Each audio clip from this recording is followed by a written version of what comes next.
மங்களத்தையும் மாங்கல்ய பலத்தையும் தரக்கூடிய இந்த வரலட்சுமி விரதத்தை கன்னி பெண்களும் கல்யாணமான பெண்களும் கடைபிடிக்கலாம். வரலட்சுமி தேவியோட அருளை பெற வரலட்சுமி நோன்பு அன்னைக்கு சொல்ல வேண்டிய வரலட்சுமி ஸ்லோகம்: ஓம் லக்ஷ்மி தேவியே நமோ நம, ஓம் தாமரை பூவில் அமர்ந்தவளே நமோ நம,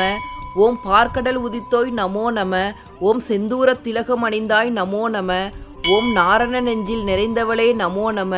ஓம் கருணையில் சிறந்தவளே நமோ நம, ஓம் அலைக்கடலில் உதித்த ஆதிலக்ஷ்மி தாயே நமோ நம, ஓம் அமரர்தம் துதிப்பாடும் அமுதமும் நீயே நமோ நம, ஓம் அன்பர்களை காத்திடும் அலைமகளே நமோ நம, ஓம் ஐஸ்வர்ய லக்ஷ்மியே நமோ நம, ஓம் விஜயலக்ஷ்மியே நமோ நம, ஓம் ராஜ்யலக்ஷ்மியே நமோ நம, ஓம் ஜெயலக்ஷ்மியே நமோ நம, ஓம் தானியலக்ஷ்மியே நமோ நம, ஓம் தனலக்ஷ்மியே நமோ நம, ஓம் தைரியலக்ஷ்மியே நமோ நம, ஓம் மகாலட்சுமியே நமோ நம,